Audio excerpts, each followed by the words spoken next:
ඉතින් මේකයි. ඉතින් අපි කොන්ඩම් ගැන කතා කරන්න බෑනේ. දැන් අපි ලිංගික හා ප්‍රජනක සෞඛ්‍ය නැත්නම් සම්බන්ධතා අධ්‍යාපනය ගැන කතා කරද්දී බොහෝ විට එල්ල වෙන මේ චෝදනාවක් තමයි අපි පොඩි ළමයින්ට කොන්ඩම් ගැන කියලා දෙන්න යන්නේ. නෑ.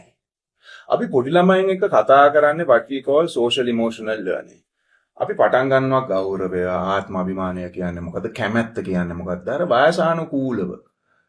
අර වයස හරි යන විදියකට. ළමයින් එක්ක සාකච්ඡාවක් ගොඩනගන්න. කොන්ඩම් එකක් දාන්න කියන එක නෙමෙයි උගන්වන්නේ. උගන්වන්නේ ඇයි ඒක දාන්න ඕනේ? ඒ ගැටලුව තමයි ඒගොල්ලෝ ඉගෙන ගන්න තොරතුරු හරහා.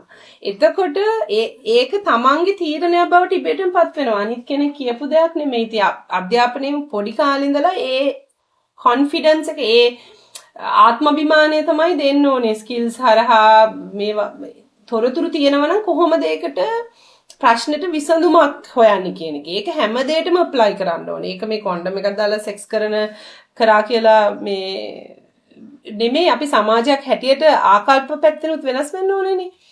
ඉතින් ඒ සොලියුෂන් එකට එන්න උගන්නන එක තමයි කරන්න ඕනේ ඉස්කෝලෙන් උනත්. කොන්ඩම් දාන එක ඒගොල්ලන්ගේම සොලියුෂන් එකක් බවට පත් වෙන්නේ. අපි නිකන් පොතුවක් අරන් මෙහෙම දාන්න කියනවට වඩා. Yeah. Cutlet, no? We can go on. But cutlet. So the main thing is to say HIV හැදෙන්නේ සමලිංගික අයට නෙමෙයි මව් කිරිවලිනුත් HIV බෝ වෙනවා. HIV බෝ වෙන තරල 5ක් තියෙනවා. ඒ 5න් විතරයි බෝ වෙන්නේ. බෙහෙත් ගන්නගෙන් එකක් බෝ වෙන්නේ නැහැ. ඉතින් සමලිංගික දරුවෙක් සමරිසි දරුවෙක් ඕගලන් ඉන්නවනම් සමරිසි යාළුවෙක් ඉන්නවනම් විහිළුවටවත් එම කියන්න එපා උඹට HIVද කියලා. ඒක පහත් කරන සුළුයි එතකොට අපි.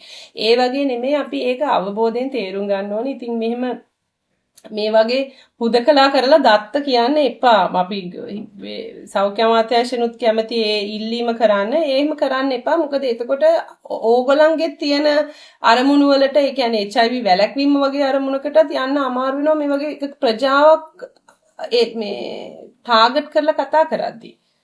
blood, semen, vaginal fluid, anal mucus and breast milk. Only those 5 and their derivatives can infect another person, and to do that it needs to get into the bloodstream. යම් කිසි දොරටුවක් තියෙන්න ඕනේ රුධිර සංසරණ පද්ධතියට HIV බෝ වෙන්න කැපීමක්, සීරීමක්, තුවාලයක්. Very simple. Hari, thank you. Cheers, and we'll see you next time.